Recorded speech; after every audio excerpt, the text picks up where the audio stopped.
All right, everybody. Here we are for episode 70 of Now Showing with Mike and Wayne. This week we are going to talk about Westerns and our love of them, and why, it's one of the kind of classic genres, if you will. Many things can be done with inside this genre. There's a lot of horror Westerns, action Westerns, comedy Westerns, some dramas, obviously, as well. We're going to talk... Don't forget your spaghetti westerns, eh? Yes. Who could forget the spaghetti westerns? Classic. But we're going to talk just briefly about. We each pick 4 that we kind of want to talk about, so we're going to go through those. I'm going to start off. It's a combo because there's a sequel. It's Young Guns and Young Guns 2. These are 2 westerns that I grew up on, and probably as is with a lot of the other movies we've talked about in the past. I grew up mostly on I probably watched Young Guns 2 first, which is easily the more exciting one, where Young Guns is a little more serious.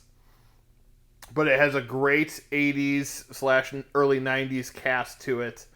The first one, directed by Christopher Kane, written by John Fusco, starring Emilio Estevez, Kiefer Sutherland, Lou Diamond Phillips, Charlie Sheen, Dermot Mulroney, Casey Siemaszko, Terry O'Quinn, Jack Palance, and Terrence Stamp. Just a great cast when you think of like a Western. Like, that's something that you definitely, I think at that time you were like, oh my god, like this is going to be a fantastic movie. And it was. Young Guns, it's kind of the start of the fun Western, I would say, right, Wayne? Where everything just became entertainment. Young Guns 1 and 2 are just meant to be enjoyable. They're not meant to be taken super seriously. Billy the Kid is a really fun character that Emilio Estevez plays.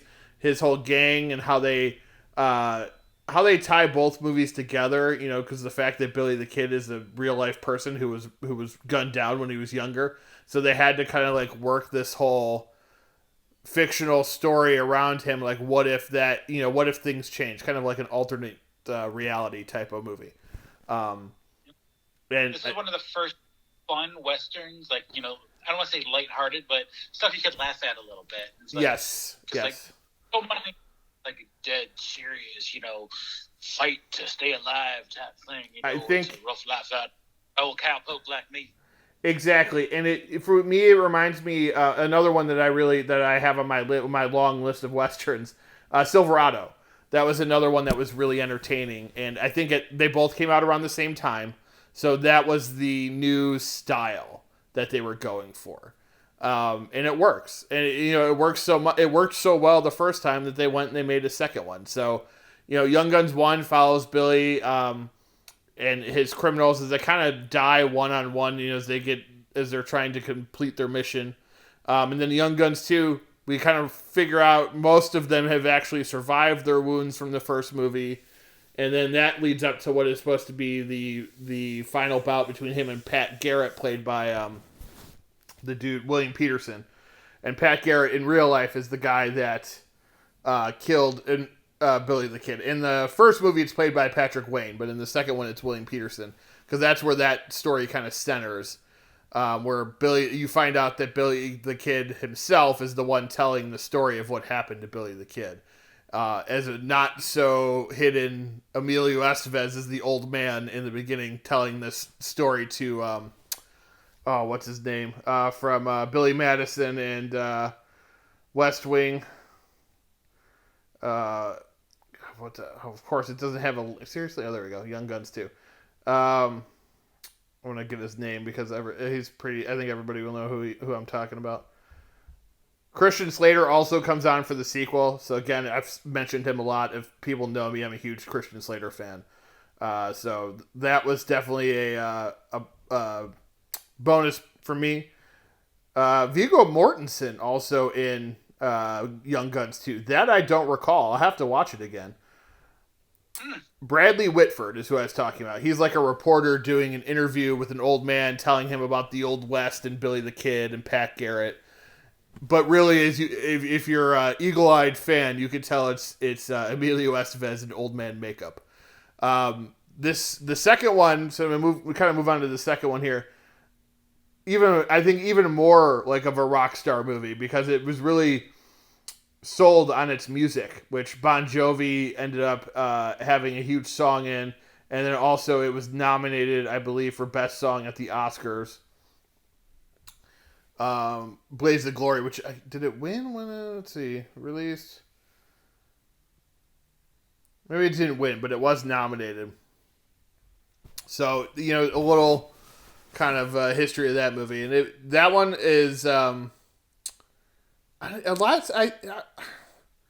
I'd probably say it's my favorite just because it's more entertaining. The first Young Guns is a little bit more of like we don't want to go too funny.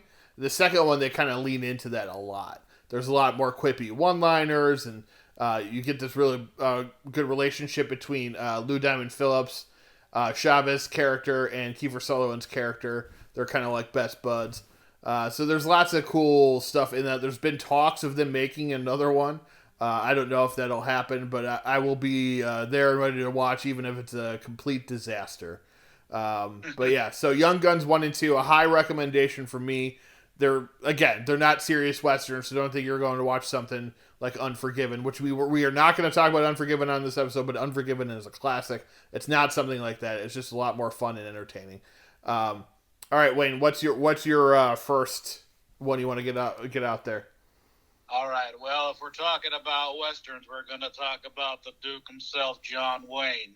And when you think about John Wayne westerns, McClintock, exclamation point. Got to get the exclamation point in there, is probably one of the greatest westerns, or at least, in my opinion, his greatest role. Little synopsis here. Wealthy rancher G.W. McClintock uses his power and influence in the territory to keep the peace between farmers, ranchers, land grabbers, Indians, and corrupt government officials. Starring John Wayne, Maureen O'Hara, Patrick Wayne, Stephanie Powers, Jack Crucian, Chill Wills, what a great name, Jerry Van Dyke, Yvonne DiCarlo, Edgar Buchanan, Bruce Cabot, Strother Martin, and quite a few other notable names. I don't want to go through them all, but just from the names you heard, some of the greatest acting legends. Obviously, Maureen O'Hara and John Wayne have been in a handful of films together, more than that. But, when you think about McClintock here, just the iconic, essence of what John Wayne was, his portrayal of just the everyman, the hard as nails, I don't really have emotions, I just do what needs to be done type thing. And, I think, I don't know, feel free to disagree with me, but, John Wayne, the range wasn't as, broad as a lot of other actors out there. I would concur, and I'm not a big John Wayne fan. I have not seen this movie.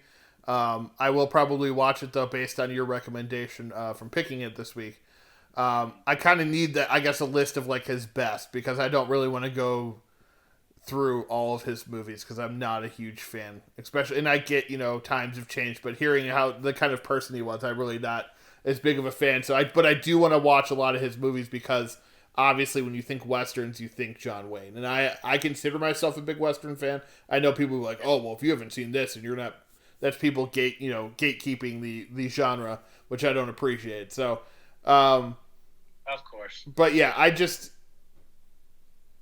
so that one's a good one. So I'll watch this one. And then if at some point, Wayne, if you could shoot me over some other good ones. Yeah. G.W. or George Washington McClintock, obviously John Wayne. He's excited for his daughter, Becky, to come home from school, I believe, university. And he's anxiously waiting her return. And surprisingly, his estranged wife comes back. And she makes it a point that she's not there for for him. She's there to basically take her daughter and take her back to the capital city, or the state capital with her. And then a lot of other things happen, cowpokes, rustlers, settlers, so, I don't want to call them land grabbers, but, people moving out west. Go west, young man. Haven't you been told? California is full of whiskey, women, and gold, like the old Toby Keith song. And, it's just kind of, he's well-respected. So, yeah, basically between his wife, headstrong daughter, and the crooked land agent, and the thieving government Indian agent, GW tries to keep the peace and do what is best for everyone. So, yeah, 1963, Obviously it's a black and white classic. I don't know if there's a colorized version or not. I'd obviously go with the unaltered black and white version. But yeah, classic John Wayne Western. Highly spoken of, highly revered. All right. Well, like I said, I'll have to give it a watch. All right. So for my next one, and this one is in the spaghetti western era, but to me, it's one of my favorites, and probably always, I would say, considered one of the best, if not the best, from that era, and that is. Before you get started, why do they call it a spaghetti western, Kirky? Well, usually it's derived right because they film them in Italy. Yes, sir. And that's where they made like a million of them. If you've watched Once Upon a Time in Hollywood or any movies of that era, they talk about them, and actors would just basically go over to Italy, make like 7 movies, and then come home. It was like a quick way to make cash for like a 6-month period. It's really kind of interesting when you look at how many there are and how many actors repeated in some of the same movies over and over again. I mean, it's how Clint Eastwood started his career, essentially, or how he got famous. He did so many of them, and then finally, the one I'm going to talk about, The Good, the Bad, and the Ugly, hit, and that one became like the, oh my god, like this is a movie above all other movies when it comes to that genre. And they took it to a whole nother level. And I think I don't think there's anything that tops it when you're talking about spaghetti westerns. I know other people have other opinions. There's still some I haven't seen, so I have to watch a few of the other ones to kind of settle on that opinion. Directed by Sergio Leone, starring Clint Eastwood, Eli Wallach, Lee Van Cleef. Those are your 3. Those are the good, Clint Eastwood, the bad, Lee Van Cleef, and the ugly, Eli Wallach. I believe is how it. Let's see. Lee Van Cleef, classic Western bad guy. Yes, or maybe he's the ugly. Actually, sorry.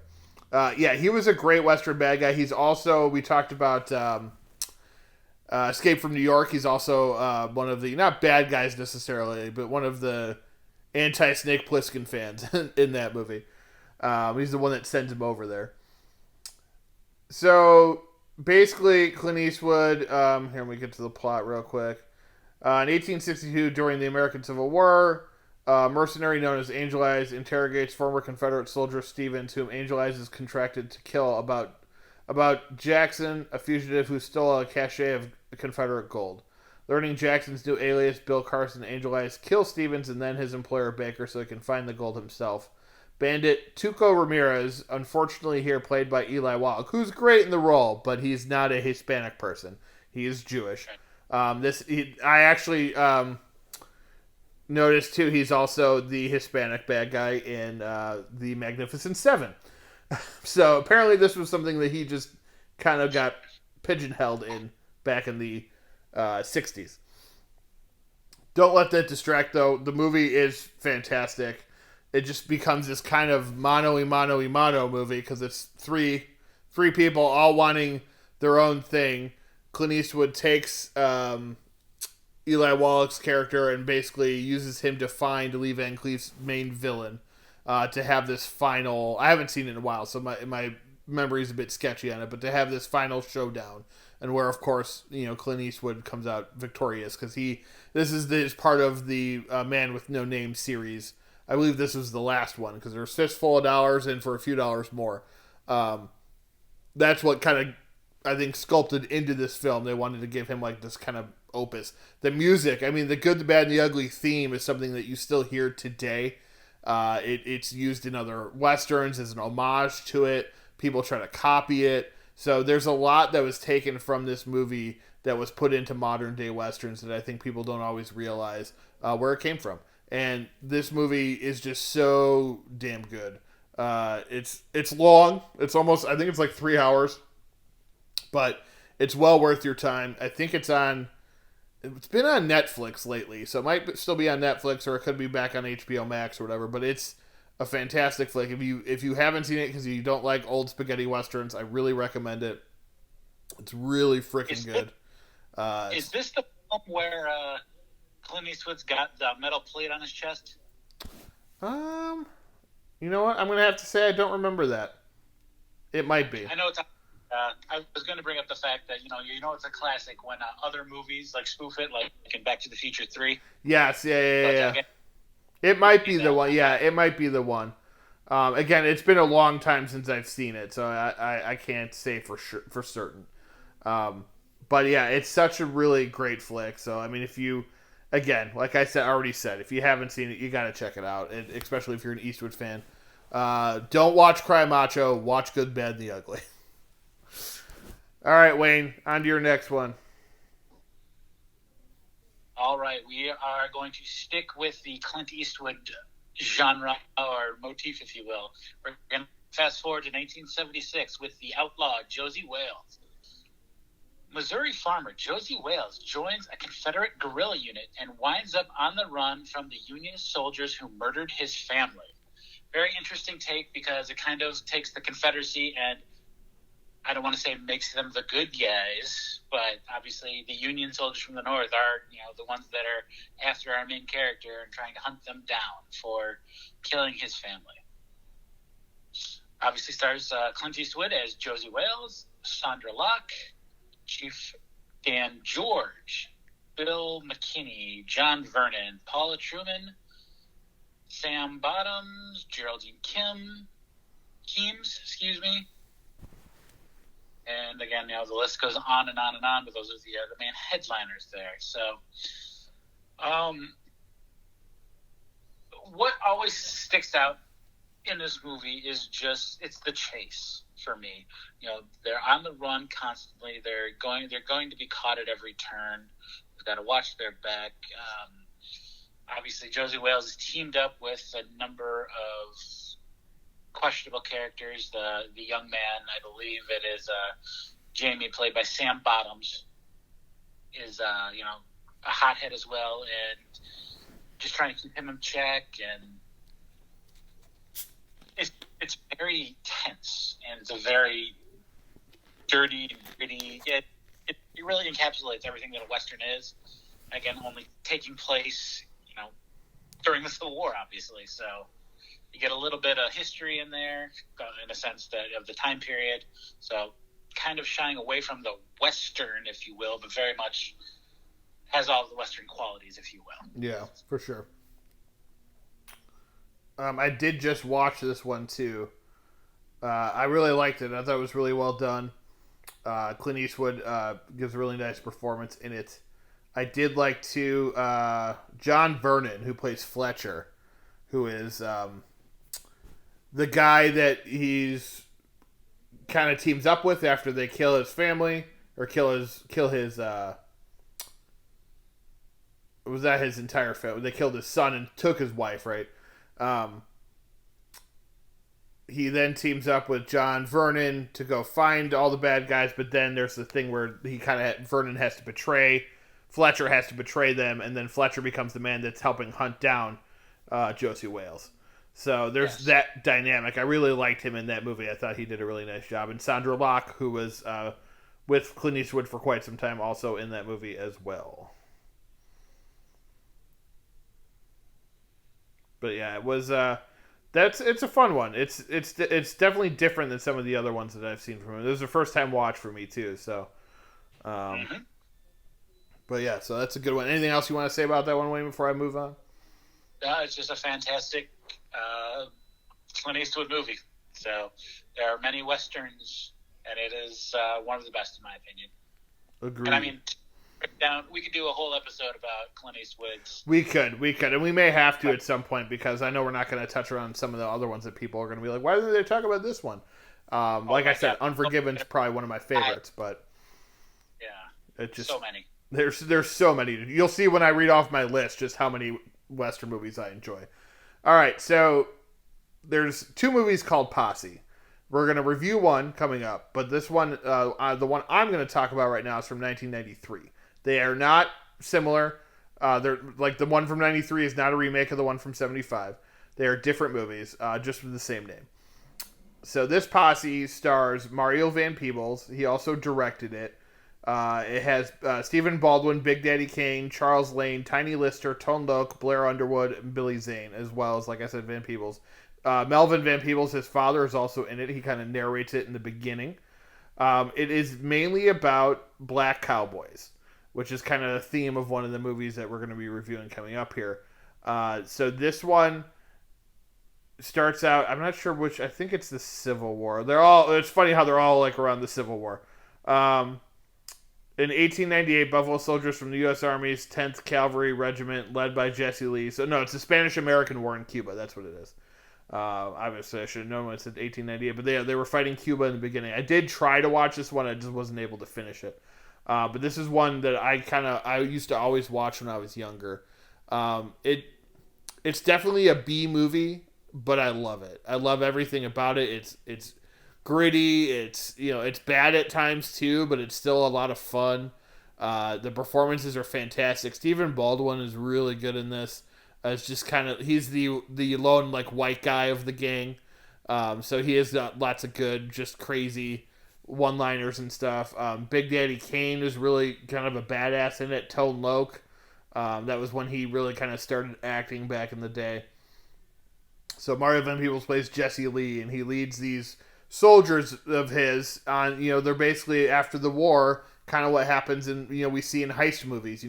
What are they going to do? Well, back then after the war, they became cowboys, and a lot of times they became criminals, or they would hunt people down, become bounty hunters, which I believe is part of what they do as well in this film. It's got such a great, mostly black cast, great villains. It's great shootout scenes. I'm trying to think. It's been a while. This is another one. It's been a while since I've seen it, but there's just so much great stuff in this film. I find it hard to believe that a lot of people don't know about it, but I think a lot of people actually don't know about it because it was just kind of like just came out back then. It wasn't obviously straight to DVD or straight to home video, but it was in theaters maybe for like a couple months, and then it came out on TV and home video back in 1993. I just think it's fantastic. Unfortunately, it's not streaming anywhere right now. You have to rent or buy it. But it's like $3 or $4 to rent it. So if you're looking for just a quick, fun Western with Billy Zane and Mario Van Peebles, you could do worse, I think. It's a lot of fun. Definitely worth checking out if you're into those kind of Westerns. So one of my personal favorites.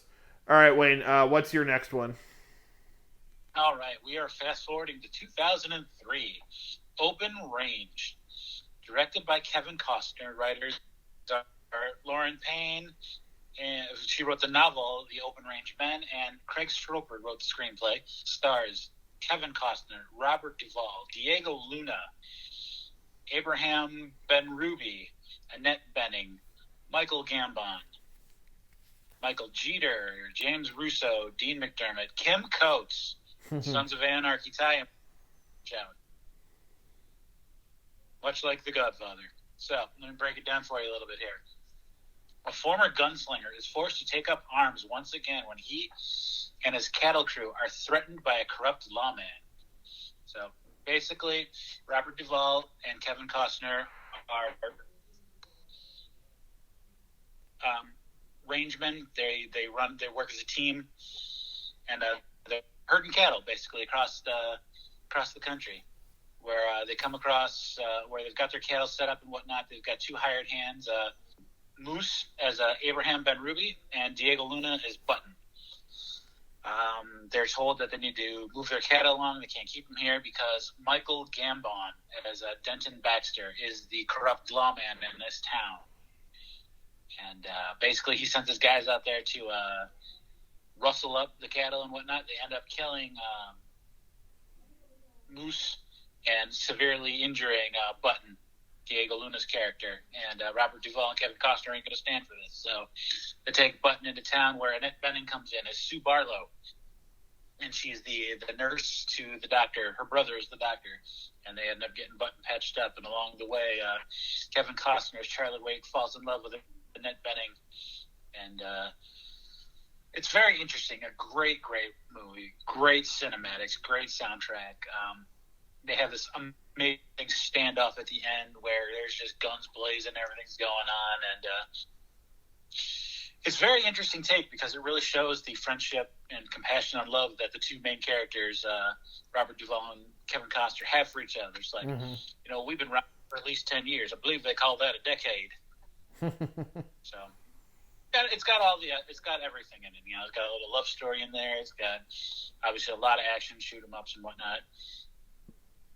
Michael Gambon, most people know from playing Professor Albus Dumbledore from the third Harry Potter movie on through the finale. Yep. Great, but fantastic villain. So I can't say enough good.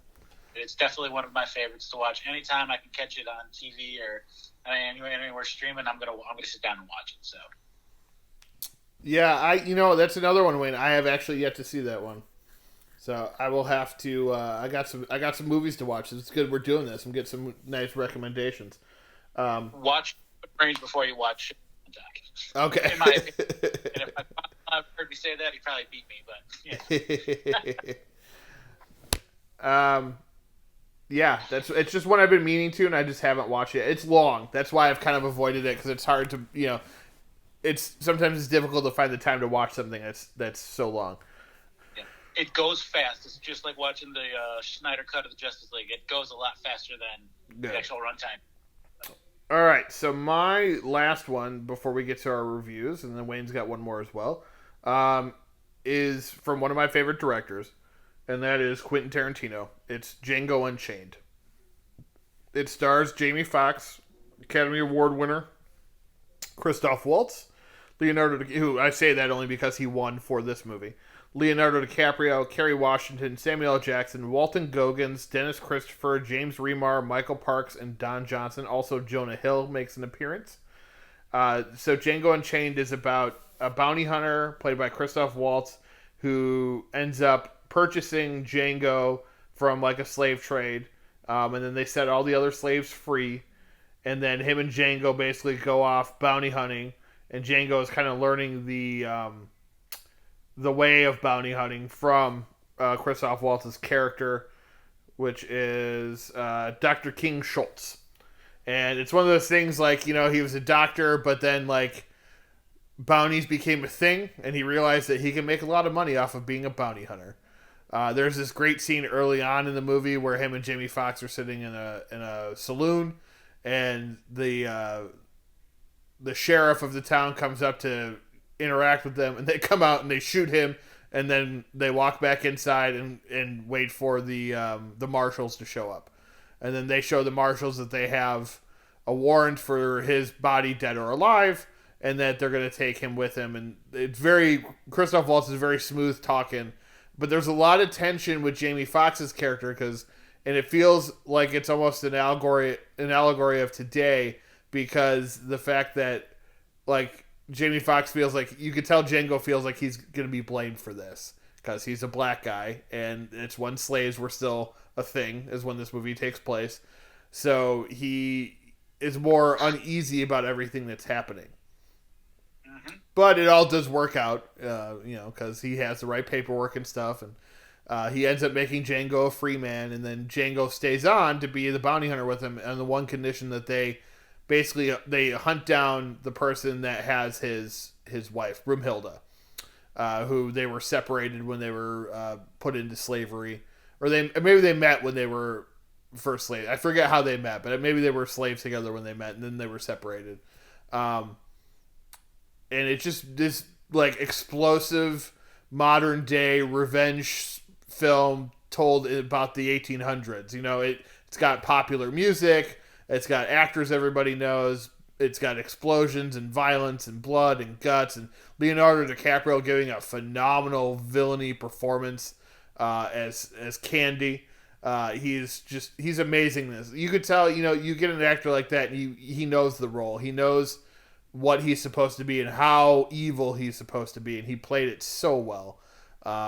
Was kind of, in my opinion, robbed that year. I don't even think he was nominated, because it was kind of already determined Christoph Waltz was going to win for Best Supporting Actor. He may have been nominated with him. I can't remember, but I'm not going to look it up. Just because. But yeah, it's just such a great movie. I know not everyone's a Tarantino fan, but for me, it's one of those things. I watched it within the last year again, and I still love it. I love everything about it. the characters, the violence, the action, the fact that basically most evil characters get their comeuppance, and it works out for the heroes in the end for the most part. It's just a really kick-ass movie in my opinion. Sorry, Wayne, I cut you off. What were you gonna say? I just looked it up. DiCaprio was not nominated. Yeah, which is a crime because he was just as good as Christoph Waltz, in my opinion. I'm okay with Christoph Waltz winning it, but I think they both gave, I don't want to say career best performances because Leo is always on top of his game as is Christoph, but I mean people forget that Christoph Waltz just won the Oscar 2 or 3 years before this, so because he won for Inglourious Bastards, so right. He did 2 movies with Tarantino and he won the Oscar for both of them, so it was just a really cool thing to see it happen early on in what we see early on in Christoph Waltz's career, because we didn't really get to experience him when he was a German actor coming up. We didn't. Inglourious Bastards was kind of the first time we were exposed to his acting abilities. So it was nice to kind of see him get recognized for 2 straight movies for how good he was in those movies. Absolutely. Yeah, so I know I'm kind of rambling on, but if you haven't seen Django, check it out. It pops up on Netflix every once in a while. Well worth your time. Wayne, you want to go to your last one? Well, I'm glad that you led with this was your third one, because it leads into your fourth one, because it leads into mine as well, and a lot of controversy surrounding this one with the use of the N-word. And what I wanted to talk about real quick was 1974's Blazing Saddles. Very much a comedy western starring Cleavon Little, Gene Wilder, Slim Pickens, Harvey Korman, Madeline Kahn. Obviously, Mel Brooks is in all of the movies that he makes. He is a director and a writer on this with Norman Steinberg and Andrew Bergman. I don't even know where to begin, honestly, to really start talking about Blazing Saddles. This is something that I watched probably way too young and just giggled and laughed, really understanding everything that goes into this. But Cleavon Little as Bart, and Sheriff Bart at one point, is the main character. And I believe he was not actually supposed to be the star in this. I believe it was supposed to be Richard Pryor.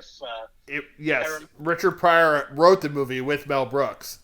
And At the time, he was supposed to be the lead actor in it, but I don't scheduling conflicts or whatever, because that was at one of Richard Pryor's where he started to get really busy all the time. Well, and this movie on all of the stereotypes, if you will. It has gay people in a very stereotypical role for that time period, at least. Yes. Also, free use of the N-word as well. It does. Just everything. And it's, I don't know, it's really hard to talk about. It is. It can be. It's seriously probably one of the best comedies ever made, in my opinion. Yeah. Hilarious. It's hilarious from start to finish. People need to... It's one of those things, it's difficult for generations past to start digging into stuff, even from before we were born, and be like, oh, well, this is insensitive in this way. Blazing Saddles is a complete satire. The people that are the racist and the horrible people are the bumbling idiots of the film.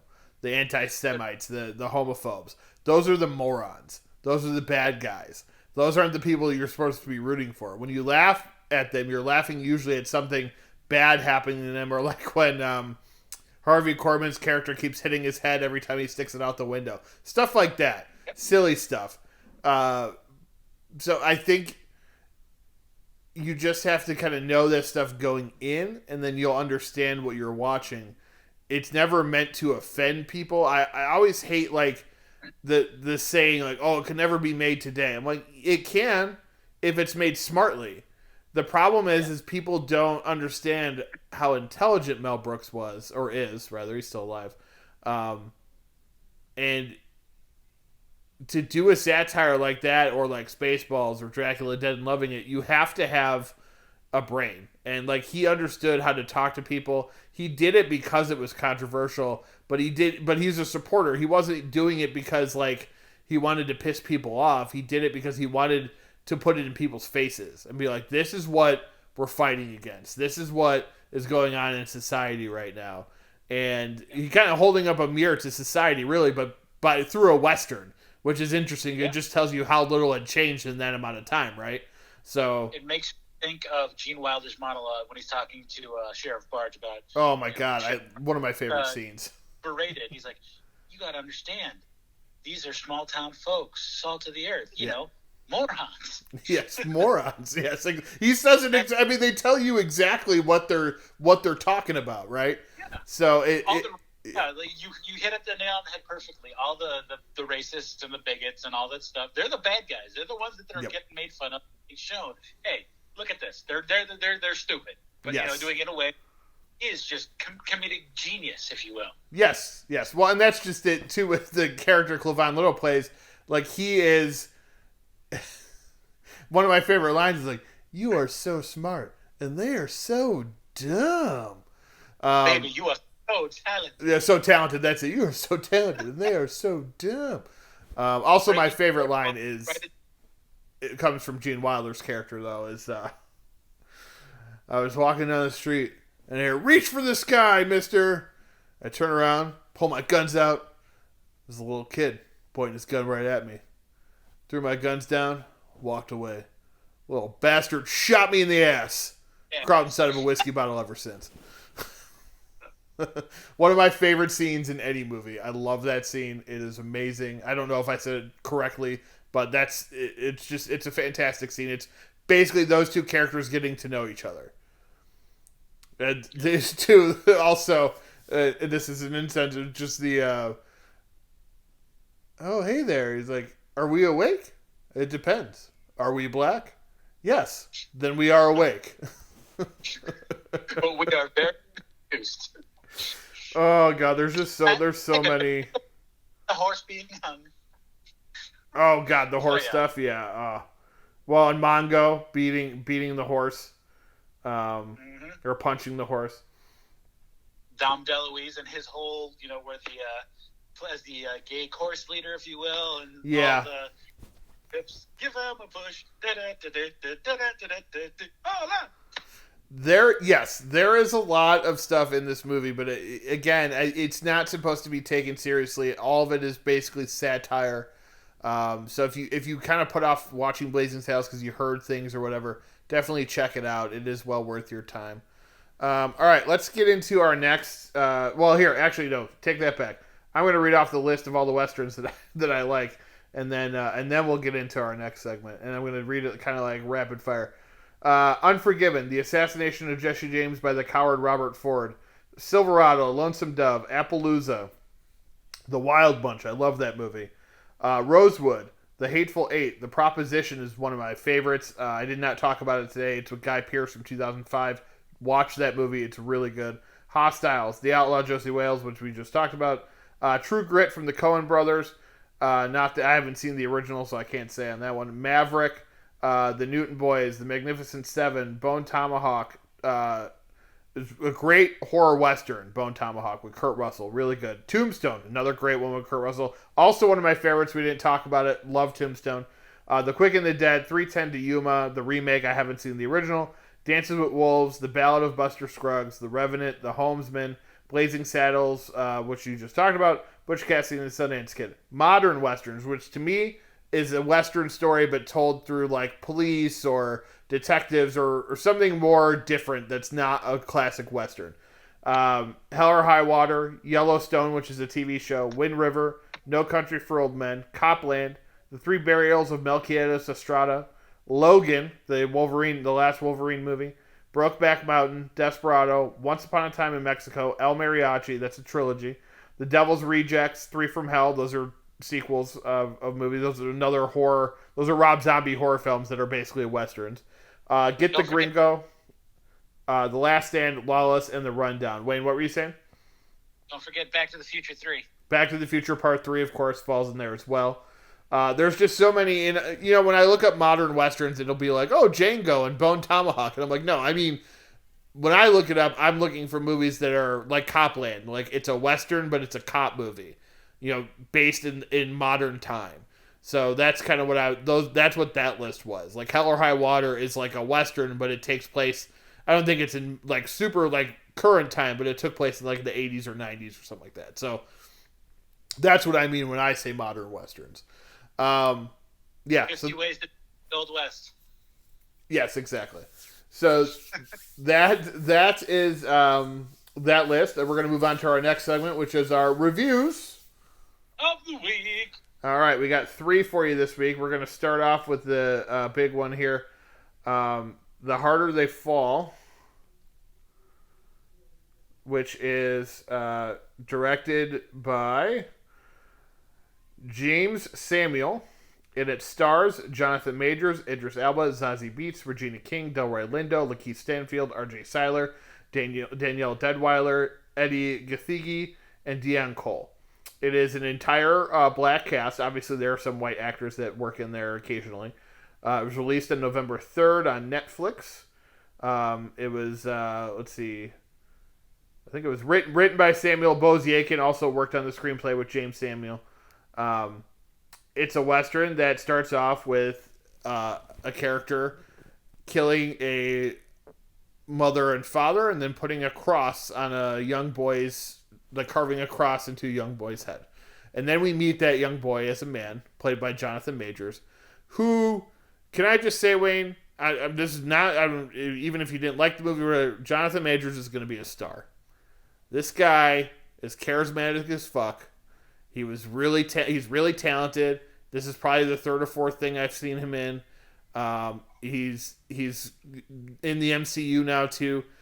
It was just really fun to watch him work in this movie, I think. And I think at some point in the next year or two, he's going to be one of the top stars in Hollywood. So that's just my thought. He plays Nat Love, and Nat Love is kind of out for revenge. He is trying to find the people, because he's the kid that was parents were killed, so he's trying to find the people responsible. He knows the person responsible, who, I don't know why I'm keeping it secret from you, but it is Rufus Buck, played by Idris Elba. But he's led to believe that Idris Elba's character, Rufus Buck, is in prison and he's never getting out, so there's no point in hunting him down and killing him. So when he finally finishes off the last guy that's not Rufus Buck, he's like, all right, I can put this to bed. But, of course, the movie has other ideas. And Rufus Buck is about to be broken out by his posse, led by the wonderful Academy Award winner Regina King. And she plays... She's good. Yeah, she's really good. She plays Trudy Smith. That's his right hand. And she's so good. And so is Lakeith Stanfield. Lakeith Stanfield plays Cherokee Bill, who is the fastest gun in the West. And R.J. Seiler is part of Nat's posse, and he thinks he's the fastest gun in the West. How that whole situation turns out, Wayne, was one of my favorite parts of the movie. Like, there were some things I didn't want to see happen, but just how it ends, I was like, oh my god, that's how I wanted it to go. Like, it was done so well, with the fastest gun in the West type thing. A little different than normal. And I just like how, Lakeith Stanfield, I think, we've seen him kind of grow too as an actor. Just last year he was in Judas and the Black Messiah, nominated for that. Him in this one, it's great. He plays the sharpshooter, basically, the fastest gun in the West, who doesn't want to kill anybody anymore. He's done with violence, but he will do it if he has to. So there's that caveat in there where he's just like, everyone put your guns down, because if you don't, I'm going to murder you. But I don't want to. Bank robbery scene was just fantastic. Yes, it was. It was really good. There are so many good scenes. The writing is pretty spectacular throughout most of the movie. The dialogue does feel a bit modern, but I think again they were going for like a Django style Western. The music was all very modern. I believe produced by I think the music's by Jay-Z. Like he did the soundtrack. Not that he is on the soundtrack, but he produced the soundtrack. It's killer soundtrack. A really great cast. Zazie Beetz as Mary, who is basically the love interest to Jonathan Majors. She's really good as well. You've seen her in Deadpool 2, and she's also in Atlanta on FX. Delroy Lindo is the old sheriff that they team up with. Bass Reeves was really good. Edie Gathegi, he was from Twilight. He plays Bill Pickett. He's like the sharpshooter who can shoot people from far away. Daniel Deadwyler plays Cuffy, who's a character they meet along the way. So this whole movie is just kind of leading up to this big shootout at the end. We're not going to spoil anything what happens because it's a brand new movie. But I'll tell you what, Wayne. From the beginning, I kind of love this movie. I recognize that it's not a perfect film, but it was kind of what I wanted out of it right from the get-go. Just the opening credits. Can we talk about that for a minute? Do you remember that? I do. Where because it's called The Harder They Fall. Just he's shooting a guy, the last guy that he's getting revenge on. And then the title sequence starts popping up every time he shoots him, and it's always about which angle, like it pops up wherever the angle the guy is as he's falling to the ground. I thought that was spectacular. I was like, oh my God. Like right then and there, I was like, I love this movie. And I'm only like 5 minutes in. So you're hooked. Opening scene where the guy walks in on the pastor's family. It's like, Yep. Yeah, it grabs you. It grabs you right away. And if you're a keen movie watcher, you know exactly who is coming into the house because those eyes are too hard to. Idris Elba's eyes are too hard to hide, I think. Yep. But it's such a really fun Western. Again, it gets kind of to like the more like today. I'm trying not to say modern, but modern day made Western, where they go for more violence and fun. There's a lot of blood splatter, a lot of action. Especially towards the end of the movie. There's a great robbery scene with Jonathan Majors and Cuffy, the girl that plays Cuffy. Really fun scene. But yeah, everybody I think is on top of the game. But like I said, my main takeaway is Jonathan Majors really came out shining on this movie. Wayne, what are your thoughts? Oh yeah, no, it's just fantastic from start to finish. The entire cast. Obviously, Damon Wayans Jr. So every time I see him, it's like I have to do a double take. It's like, is that his father? Nope. Yep. So yeah, it's great. The action and just the story.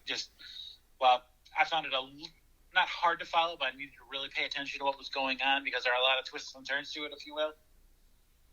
Not twists and turns, but just you got to pay attention to what's going on, or you can get lost in where they are. You know what I mean? Agreed. Yeah, and there's like the Damon Wayans thing was funny to me too because he's at the very beginning of the movie and then he comes back a little later, but they just did a whole thing where they show you the entire cast of the movie and his name wasn't on there. So I was like, wait a minute, what? He's in this movie too? So I'm like, oh, okay. So there's going to be cameos throughout. And there were a couple other like recognizable actors throughout the movie, but he was the main like cameo that I recognized.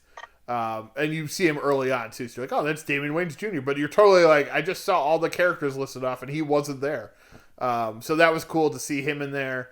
And that was at the beginning of the movie too. That's where we meet, I'm going to get their names right, Pickett and the kid. So that's like an intro. They do a nice little intro to all the characters. Pickett and Beckworth.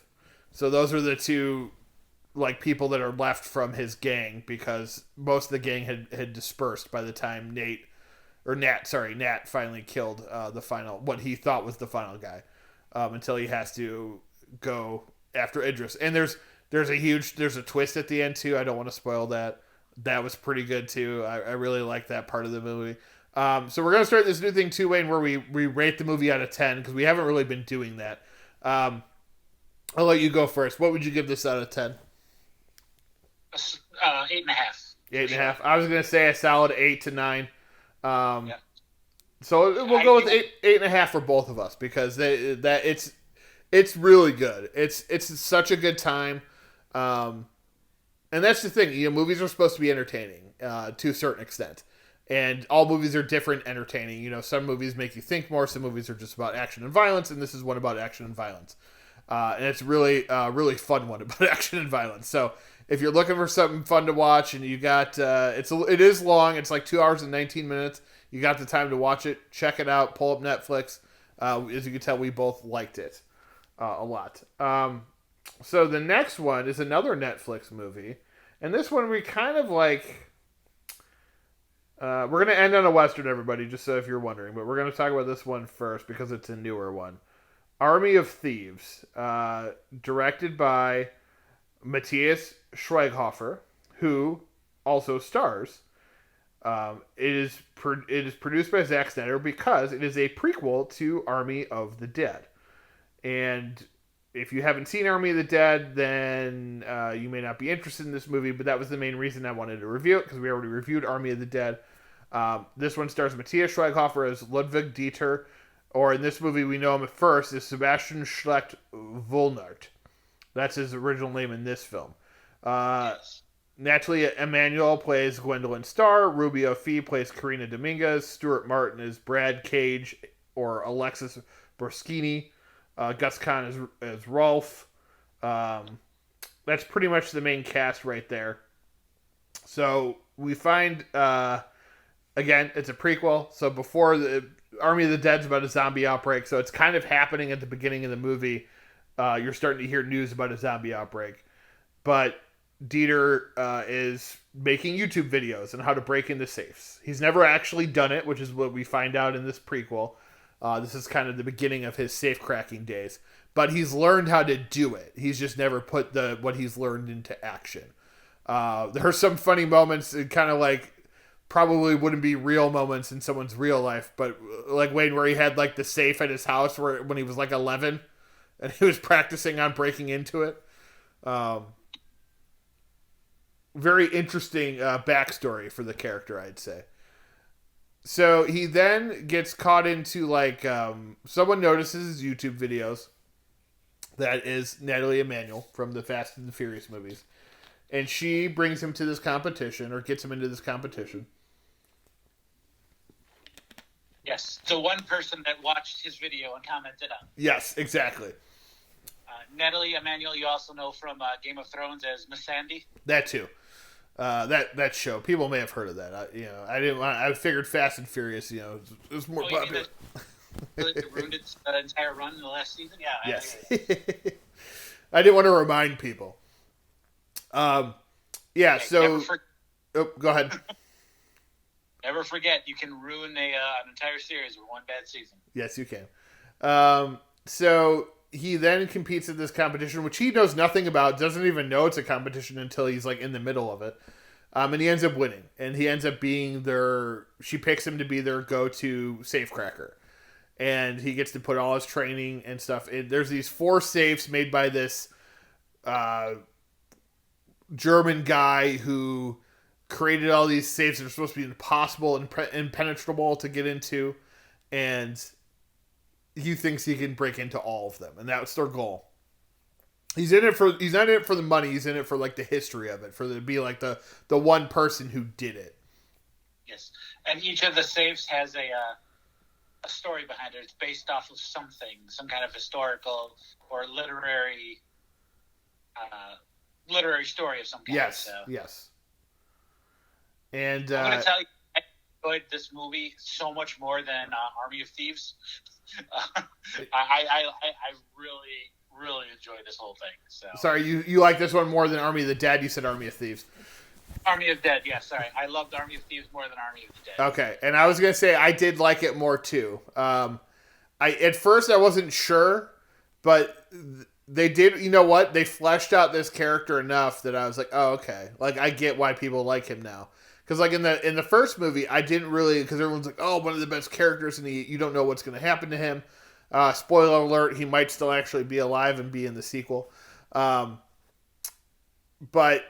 so I wasn't sure. I'm like, is this going to work? Is this going to be some, but it really did work. It works. It fleshes out the character. It's got a nice screenplay. It's basically a heist movie set amongst a zombie movie. Kind of like how Army of the Dead is, I guess. That's what that is, too.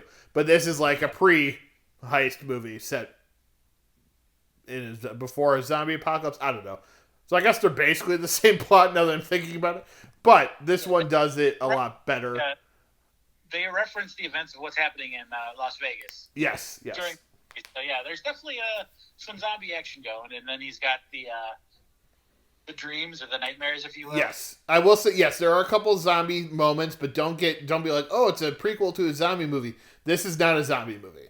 This is a heist film, and it's a character study on Dieter's character. We get to know him a lot more. It's well directed by Schweighofer himself. It's compelling. It's one of those things that I wasn't sure what to expect if I was going to like it or not. But I really did enjoy it, and I agree with you, Wayne. I enjoyed it more than Army of the Dead. I was not a huge fan of that one. I thought it was okay.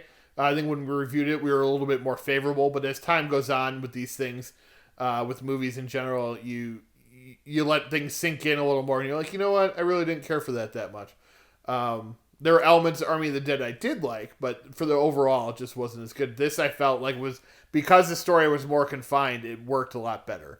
And I really cared about the two characters, where in Army of the Dead there's so many characters you don't really get to know any of them. So I think this one did a good job at reintroducing us to Dieter, like a Dieter that we didn't know, and then introducing us to these new characters, so much so that, like, I heard, because they just announced they're going to make Planet of the Dead, which is going to be the sequel to Army of the Dead. I'm like, get Dieter, get Natalie Emmanuel back in this movie so they can meet up and we can get that chemistry again. Because their chemistry together was really good. And I would like to see a sequel. You're not going to get an Army of Thieves direct sequel, but to see them both in the next Dead sequel, I think would be pretty sweet. Absolutely. All right, Wayne, so where do you rate this one out of 10? I'm giving this one another 8.5. All right, I think I'm going to go a little lower, and I'm going to say like a 7 out of 10, but I still really enjoyed it. So it's definitely something, if you're interested, even if you haven't watched Army of the Dead, you know what? Watch this one first then, and then go watch Army of the Dead. Because it definitely works as a prequel. It ends basically right where his story begins in Army of the Dead. So it works in that sense. Yes. All right, so the next one, our last one that we're going to talk about this week, has the same name as another movie we already talked about. It is called Posse, and it's from 1975. And this is one I just kind of, I knew we were doing Western, so I wanted to see what was out there that I hadn't seen. And while there are a bunch of other movies I've heard of that, we could have talked about, I hadn't really heard much about this one. It's directed by Kirk Douglas, starring Kirk Douglas, also Bruce Dern, Bo Hopkins, James Stacey, Luke Askew, and David Canary. It is the story of a man who is a U.S. Marshal who's running for office, and he thinks that if he catches the infamous train robber Jack Strawhorn, that he's going to be a shoo-in to win the election. A lot of other people think this as well. He's running to be U.S. Senator. And so he's made it his mission to basically to kill all of Strawhorn's game, but then to capture Strawhorn, played by Bruce Dern, and make a big spectacle about it. And, this is a movie that takes a couple twists and turns, too. I wasn't sure what to expect. I guess I expected a straight-up Western, but it's not really what it is. I would say, like, the protagonist changes by the time the movie comes to an end, Wayne. It's definitely a political satire, too, at times.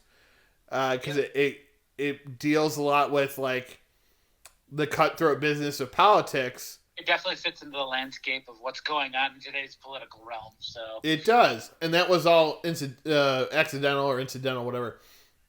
Because I did not think that it, again, I didn't know much about this movie, but I was like, oh, Kirk Douglas, it's got pretty good reviews. I love Bruce Dern.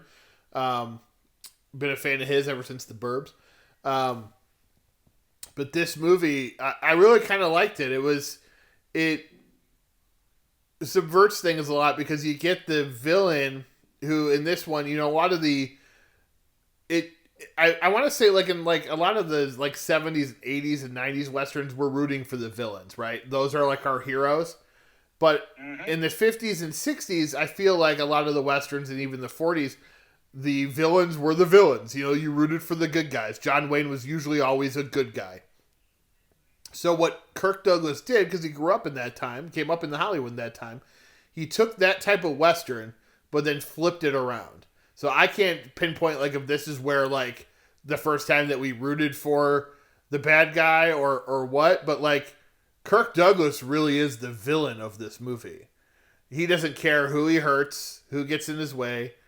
Where Bruce Dern, similar to Cherokee Bill in The Harder They Fall, is like, doesn't want to kill people, but is also not going to let someone kill him.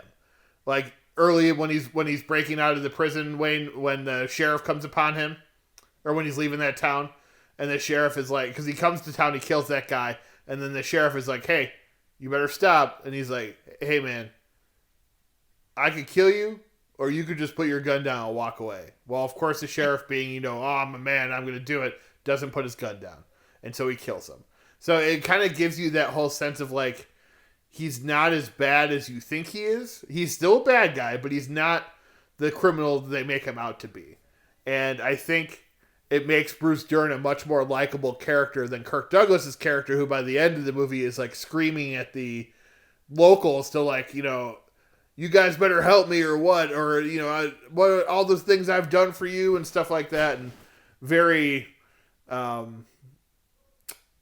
just not very heroic, basically.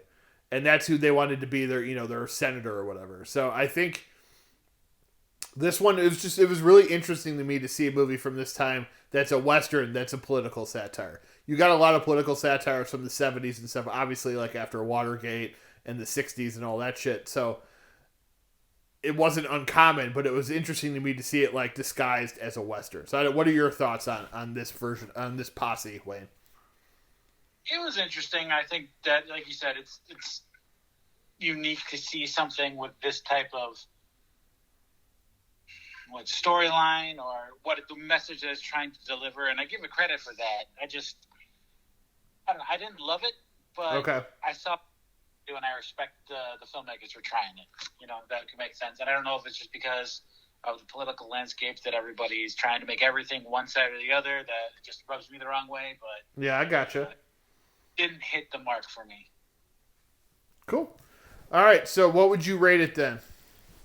5.5. Okay, and I would give it a solid 7. I enjoyed it. I think it surprised me more so than what it was about. So yeah, I dug it. I definitely think if it's something you're interested in, head over to Amazon Prime. That's where it's at right now. Check it out. All right, so we're gonna get into the news and notes. Anything else you want to talk about, Wayne? Something you've watched this week that you want to bring up? No, but I am so very excited for the Dexter revival. Episode 1 is tonight. Yes. That's right. I will not get to watch it tonight because I will be watching Yellowstone, hopefully. So Yellowstone season 4 comes back tonight, or for the first time. It starts tonight, I should say. Yellowstone season 4 starts tonight, and I'm really excited for that. That's a great show if you haven't seen it. Yeah, you should be watching it. I did start the series Atlanta that I mentioned before. With Zazie Beetz is in it, and Donald Glover, and Lakeith Stanfield, actually, and Brian Tyree Henry, also one of the main characters. I did go see Eternals last night. I really liked it, even though the critics seemed not to like it as much. I thought it was really well done. Not the best Marvel movie, but still a lot of fun. And it's got Angelina Jolie in it, so we went to the drive-in. So all right, so news this week: Boondock Saints 3, Wayne, is officially happening. Troy Duffy apparently is allowed back in Hollywood. And the 2 stars are also returning, Sean Patrick Flannery and Norman Reedus. So interesting. That'll be very interesting. Host-director Rob Savage will direct Stephen King's The Boogeyman for the big screen. Jeffrey Donovan of Burn Notice to lead the Law & Order revival. I liked Burn Notice a lot, so I'm excited for that. Chris Pratt to voice Garfield now, too, on top of already voicing Mario. Jake Gyllenhaal is teaming with Guy Pearce for new action thriller The Interpreter. Benedict Cumberbatch to play murdered KGB agent in HBO miniseries Londongrad. Sofia Boutella to star in Zack Snyder's Rebel Moon for Netflix. That's his Star Wars script that they didn't want to use. Gal Gadot to play Evil Queen in Snow White live-action remake for Disney. Broken Lizard developing Hunchback of Notre Dame satire. Sofia Vergara to play drug kingpin Griselda Blanco in Netflix limited series titled Griselda. Downey Jr. and Matt Damon being considered to join Cillian Murphy and Emily Blunt in Oppenheimer film from director Christopher Nolan. Mel Gibson to star in Boys of Summer as aging detective who helps the boys hunt down a supernatural entity. Gael Garcia Bernal set to star in Disney Plus's Marvel Halloween special. He is rumored to be playing the character Werewolf by Night. That is yet to be confirmed, though. Jeremy Irons and Tobin Bell to star in Darren Lynn Bousman's next film, Cello. Ariana Grande and Cynthia Erivo have been cast as Glenda the Good Witch and the Wicked Witch of the West in the Wicked movie from director John M. Chu. That's the musical that everyone saw on Broadway called Wicked. So it's going to finally be a movie. I never saw the Broadway show, so we will probably watch it for this podcast because I'm interested. Daniel Day Kim to play Fire Lord Ozai in Netflix Avatar Last Airbender TV series. Kim Cattrall is going to play the older Hilary Duff on How I Met Your Father series at Hulu. Emilio Estevez is out of the Mighty Ducks Game Changers as he seemingly would not admit whether he would get vaxxed or not. So that's something that's going on through Hollywood. Actors, along with crew members, are being asked to be vaccinated as long as if they're working on the main set. And a lot of studios are turning people away. And Emilio was negotiating with them, and he didn't seem to be going anywhere, so Disney walked away from negotiations. So who knows? That could change. He could change his tune. He is a main character of that franchise, obviously. But interesting that they just said, you know what? Never mind. Let's see. Keira Knightley. Release is coming up. Keira Knightley horror comedy Silent Night hits theaters and AMC Plus December 3rd. A Boy Called Christmas with Kristen Wiig, Michael Huseman, Sally Hawkins, and more hits Netflix November 24th. 8-Bit Christmas starring Neil Patrick Harris hits HBO Max on November 24th. Swan Song starring Mahershala Ali, Naomi Harris, Glenn Close, and Aquafina hits Apple Plus and theaters December 17th. Deaths this last week, Dean Shek-tin, Chinese actor, dead at 71. And unfortunately, an actor, Wayne, that you and I know very well, William Lucking, who played Piney from Sons of Anarchy, passed away at the age of 80. So rest in peace to both of those actors. Obviously, William Lucking, if you're a Sons of Anarchy fan, Piney became a very lovable character, I think, in his own right. Opie's dad on the show. It's something to kind of think about, like, these actors we like are getting older, and they're going to die at some point. So, but there's another one. So, rest in peace to both those actors. Thank you for listening, everybody, to our show. We appreciate it every week. We over the last month we had, I think, 500 downloads, which is impressive considering it took us a year and 2 months to get 1,000 downloads. So to get 500, and I think it was from the end of September to the end of October, was pretty good. So I don't know what that means, number wise, but for us it's impressive. I don't know why our numbers went up so much, but all right, everybody. Thank you for listening to Now Showing with Mike and Wayne. See you next week.